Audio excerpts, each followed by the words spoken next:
Hey guys, what's up? I've got a deck profile for you guys today, and it is the red Jiren deck profile.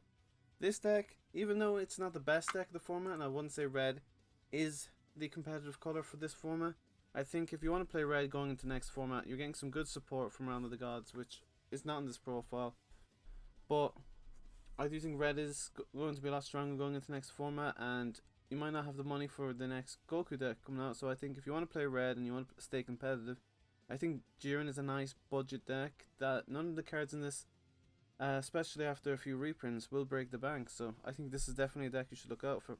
What's really cool about this leader is that it utilizes the Spirit Boost mechanic that only I think the U7 Gohan is the only other competitive deck that I think uses Spirit Boost as well as this anyway, or as consecutively as this leader.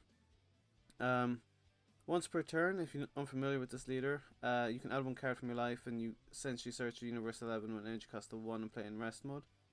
You're going to be searching one of the baby of Jiren's more than likely and playing that so you can evolve those cards and start gaining advantage. And because of the Spirit Boost effect, a lot of text to read, because of the Spirit Boost effect, you're actually able to evolve on your opponent's turn and start causing them a lot of damage on their turn.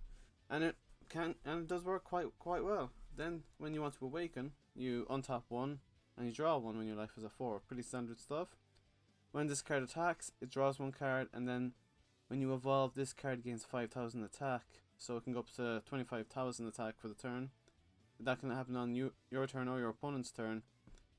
So it's pretty handy to wait for your opponent. You can play mid-range, or you can actually kind of play a bit defensive just by holding back your evolve Jirens, and essentially your opponent has to be able to combo every time he wants to take life from you. It's pretty handy and pretty hard for your opponent to deal with. So we're gonna get right into the deck then, showing off the lineup of 1 costs.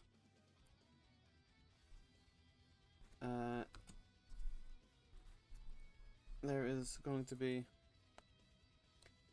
4 of the Jiren the Avenger, Thirst for Power, and Kunshi that provides the deck with protection. So the problem with this deck and why it struggles is because of the fact that your opponent if your opponent were to remove these Jirens from the field, then you wouldn't really have much of a play on your opponent's turn, and it really hampers your turn. So that's why Kunshi is pretty critical to the deck. Getting this guy out to provide these dudes barrier, essentially meaning that they need something pretty strong to remove these guys from the field. And if they try and attack them, then obviously, because of the topo, as I'll get a bit more into, will allow you to evolve onto these boys. And then stop the attack, obviously, if they try and attack with a small boy. So I'm playing also two Jiren Pride of Universe 11. This allows you to bring back any of these boys with their effects negated. So even if they're removed, at least if you draw this, you can get yourself back into the game. So then we are showing the evolve boys off. Move that there. We are playing 4 of Jiren Devastating Might. This is a pretty good card to minus 10,000 from one of your opponent's battle cards, so it can be pretty much used to remove anything annoying like a Black Mass Saiyan or something like that. And it allows you to draw a card. Again, this draws a card and pluses 1,000 onto your battle card or leader card that can't be himself.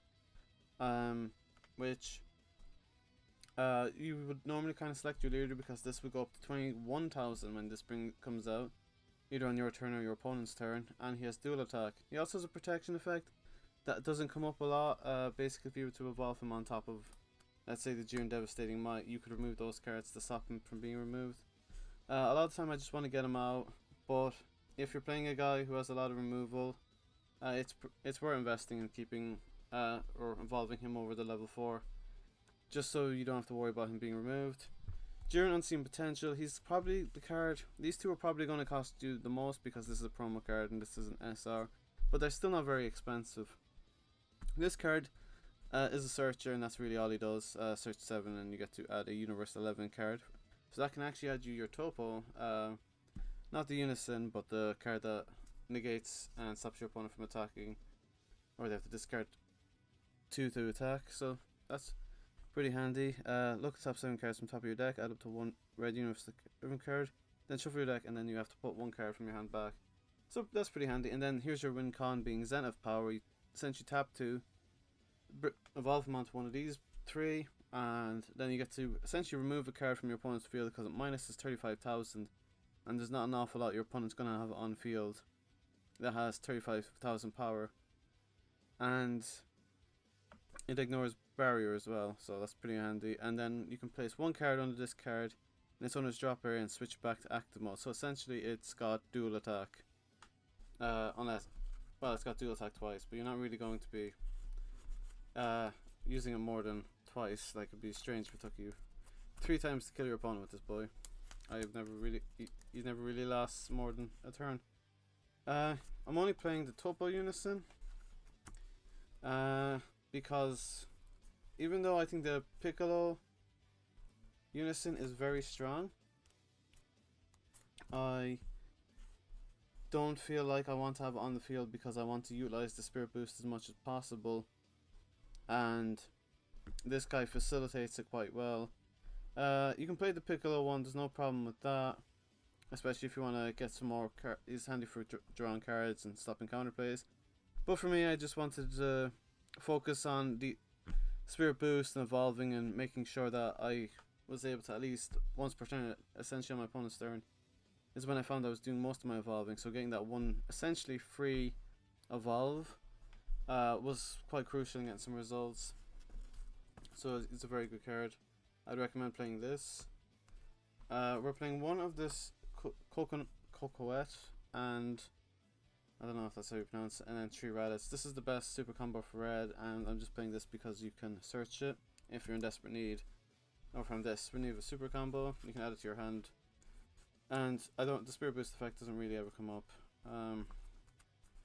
You essentially get to add a marker. So I'm playing 1 Furthering Destruction Champa if I want to get that double strike. Testing the opposition's a negate, and I'm playing 2 Freeze the Death Ball if I want to put pressure on. It's fantastic. Violent Ray speaks for itself. Can end most aggro decks turns or just stop your opponent from attacking completely, and Topo achieves the same. You can add it to your hand, so why not play it? Obviously testing that position essentially works as 2 negates because you get a blocker out of it. And that is not all. I have 4 more cards to show you, being Kuitsukai. When this guy, essentially when you remove this guy from the game paying 1 energy, you can pretty much go off and win the game, because if your opponent were to play something like Topo against you, they would then have to warp 2 cards from their hand, and nobody wants to do that. And on top of that, warping cards from their hand means they have less to combo out of. So when you attack with your Zen of Power, they'll have so much less stuff. And he also allows you to fix your hand, so he's fantastic. I'm playing the SS4 Bardic fighting against Fate, more, essentially free attack, so that's pretty good. And Heron's Lineage, I think, is your best budget SCR. I think if you have the money, you go splash it out on Pan, or you can splash it out on the Supreme Kai of Time. And obviously red is getting a fantastic unison in the next set, so if you can find a way of getting your hands on that, go ahead and get yourself the new SSB Vegeta SCR. And then this guy, King Piccolo, probably my favorite card. New ruler. If you have a unison with 3 markers or more, you bring him out for free. He has double strike, he gains plus 5,000 power, and you can't use a blocker against him, so more often than not he tends to win you a game when he comes out, if at the right time, obviously. That's my Jiren deck. If you liked it, please comment down below. Tell me what you would like or what you would change in the deck. If any notes is possible, any sort of conversation is appreciated, and remember, have an awesome day. Goodbye.